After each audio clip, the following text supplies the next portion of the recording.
Marcos Vinícius de Freitas, professor de Relações Internacionais, sempre muito bem-vindo à nossa programação todas as sextas aqui com a gente. Obrigada pela presença, professor. Boa noite para você aí. Boa noite, Paula. Bom dia para vocês aí. Um prazer conversar com vocês hoje. Muito obrigada. Professor, tentar entender um pouco da sua leitura, né? Como que essa decisão de Emmanuel Macron em adotar uma postura mais firme, mais assertiva ali contra Vladimir Putin, incluindo até mesmo a possibilidade de enviar tropas francesas para a Ucrânia, quanto isso pode afetar toda essa dinâmica interna da própria OTAN, especialmente considerando uma postura mais cautelosa ali da Alemanha nesse tema? O fato é, Paula, de que a França sempre tem adotado uma postura independente, mesmo com relação à OTAN, e o Putin não, o próprio Macron no passado já dizia que a OTAN era uma organização que estava morta, cerebralmente falando. Então, ele sempre teve essa postura mais crítica. Agora, o Macron enfrenta ali um problema de eleitorado doméstico, ele tem uma taxa de aprovação muito ruim, e obviamente que qualquer bravata contra Putin ajuda neste processo de tentativa de reversão do cenário político doméstico. É a mesma coisa que o presidente dos Estados Unidos faz constantemente. Se você lembrar do próprio discurso sobre o Estado da União, o presidente Biden começou falando da Rússia, começou falando de Putin, porque a ideia de você criar um inimigo externo para tentar aliviar os problemas domésticos. E a França abunda na questão de problemas domésticos. É problema no campo, é problema com a questão do aborto, é problema com o país dividido em uma série de coisas. Então, é mais uma tentativa aí de Macron tentar ser um estadista num país que já não tem a mesma representatividade do passado e nem deveria ter, né? Porque a França já teve os seus dias de glória no passado e hoje em dia é um país que vai caminhando junto com a Europa para uma posição muito mais decadente. Professor, e qual poderia ser de fato ali o impacto, por exemplo, daquele trecho da declaração ali do Macron de que não haverá linhas vermelhas, né, em avanço ali em resposta, perdão, ao avanço russo nessa escalada do conflito ali na Ucrânia, nas relações diplomáticas mesmo entre União Europeia e Rússia? É, o, por incrível que pareça, né, o Putin é o adulto nesta conversação, porque qualquer movimentação contra a França, que é parte da OTAN, qualquer tipo de situação neste sentido, implicaria ali uma guerra baseado no artigo 5º do Tratado da Organização do Atlântico Norte, como sendo uma questão de um pacto coletivo. Então, se existe ali a França entrando em guerra, por exemplo, com a Rússia, seria uma guerra da Rússia contra todos os países membros da OTAN. Isso não é interessante para ninguém. Eu acredito aí que é mais uma bravata nesse sentido do presidente Macron, que enfrenta essa situação doméstica, até porque, não é, se nós pensarmos, todas as intervenções recentes da França também não foram eivadas de sucesso. É só a gente lembrar, por exemplo, da atuação desastrada da França na questão da Líbia, que gerou ali uma situação muito pior. Agora, o fato é que ele deve estar fazendo isso porque está entendendo que existe um vácuo de poder, um vácuo de liderança, porque os Estados Unidos, em razão da sua situação e do seu pleito doméstico, está colocando a questão da Ucrânia em segundo lugar. E Macron tenta aí assumir uma postura de líder da Europa neste processo todo.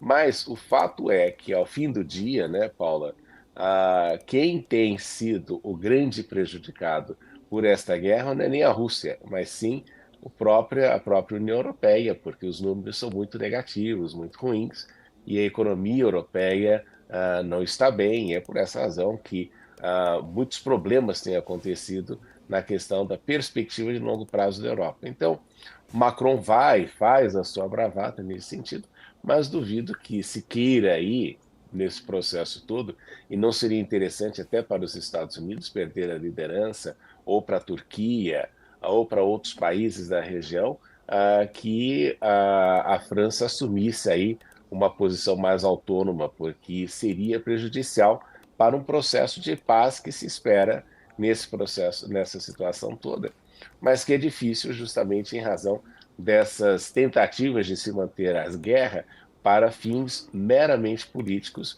não levando em consideração, ao final das contas, o verdadeiro interesse do povo ucraniano, que é o encerramento desse conflito. Professor, eleições na Rússia, né, hoje, começando hoje, indo até domingo. Existe democracia na Rússia? Essa é uma pergunta muito relevante, né, Paulo? Você viu a sua caneca aqui na China, mas a caneca da BBC.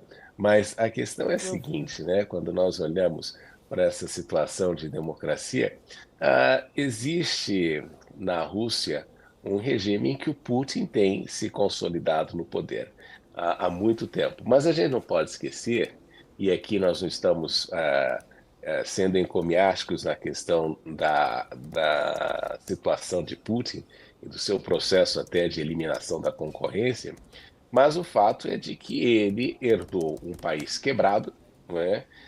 Pelos anos Yeltsin, pelo fim do Império Soviético, e conseguiu, de alguma forma, colocar ordem na casa.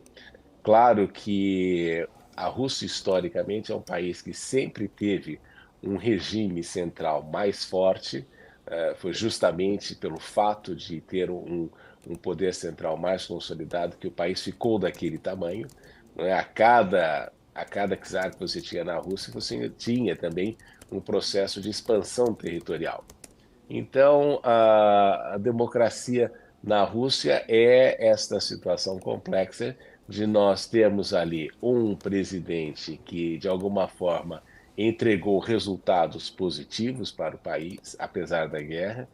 E mesmo com a guerra, você viu, né, Paula, quando nós falamos no passado que sanções não funcionavam, nós vimos aí o crescimento econômico da Rússia e o fato de que as sanções efetivamente não funcionaram. Então, Putin leva ainda neste processo todo a ideia de uma restauração dos dias de glória da Rússia nesse processo todo. Então, talvez por isso que ele ainda tenha e conte com uma margem positiva, mesmo num cenário não democrático, como nós entendemos no Ocidente, uma margem positiva de aprovação popular. Então, isso é um aspecto que nós não podemos deixar de ignorar quando olhamos para o cenário que você tem na Rússia. E se Vladimir Putin permanecer ali no poder até 2036, né, como é previsto ali, quais seriam, professor, essas consequências mais ali a longo prazo para essa política interna mesmo ali da Rússia e também para a estabilidade mais regional, especialmente com todas essas relações pelo leste europeu, a questão da segurança europeia também? Eu acredito que a tentativa de expansão da OTAN depois da guerra da Ucrânia vai parar, não é? Eu acho que o Putin nesse processo todo ele conseguiu deixar muito claro que o que é área de influência russa deve continuar como sendo área de influência russa e ele não quer aí que a OTAN de alguma forma abuse dessa expectativa e desse processo de expansão de modo negativo que afete os interesses da Rússia. E, por incrível que pareça, não é, nesse processo todo, mantida a situação atual e mantida a posição do regime como tem sido agora, o que você vai notar é que ele vai dar justamente a estabilidade que o país precisa nessa situação toda, o que é difícil de dizer, não é? Mas ele vai continuar com este processo de expectativa de estabilidade no longo prazo, que é justamente a mensagem que ele tem, de alguma forma, tentado manter, não é? Uma das coisas mais importantes desse processo todo de perpetuidade quase do Putin no poder é que ele tem tido ali, mantido a estabilidade que, de alguma forma, tem funcionado para o país. Então, o que nós vamos ver é um Putin ainda mais assertivo neste processo todo, mas claro que compreendendo que também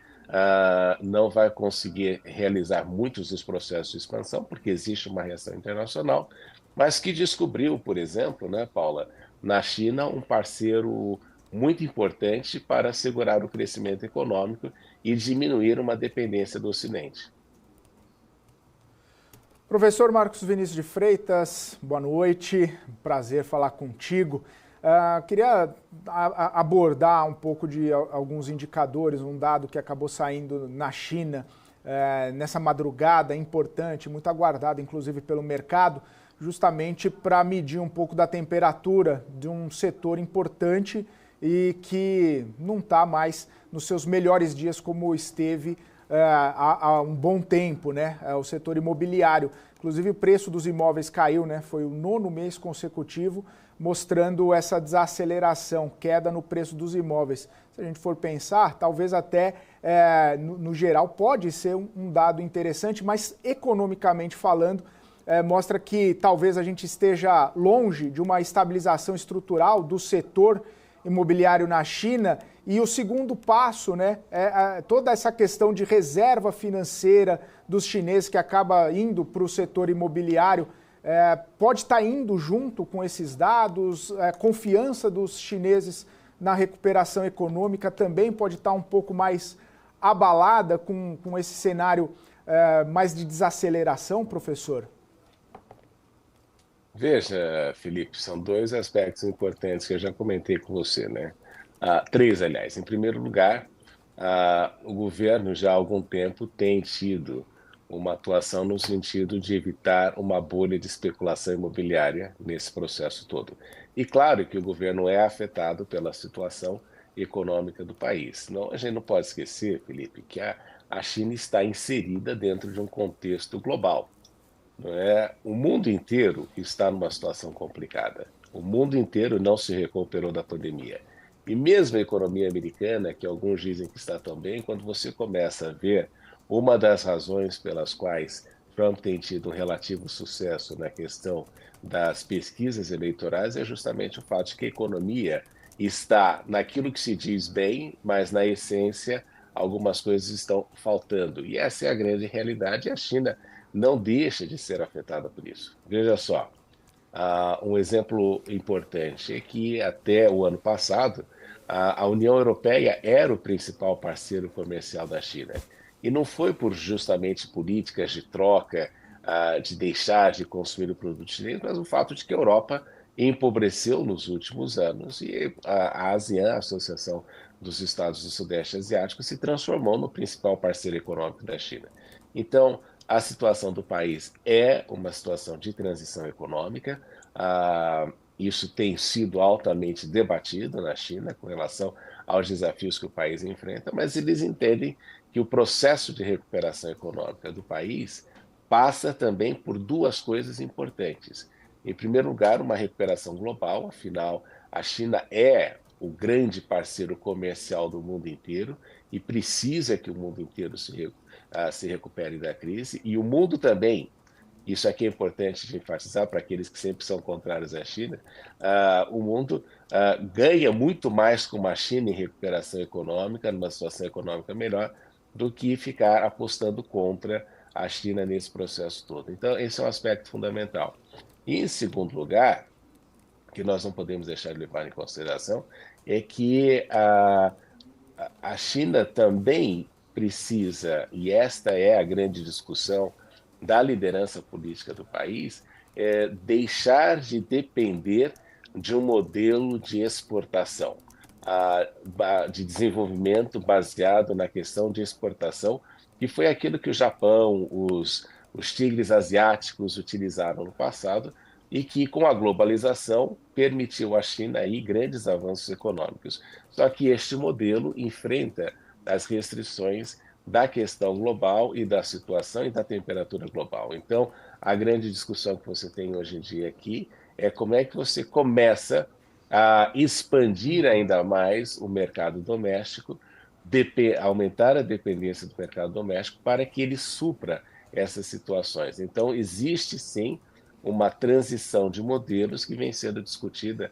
já no país. Agora, que obviamente essa discussão era algo que estava previsto para acontecer ao longo de uma década e que foi acelerado aí pela própria questão da pandemia e da desaceleração global.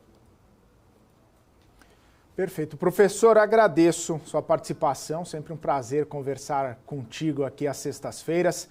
Um ótimo dia e até a semana que vem. Grande abraço e excelente dia para vocês.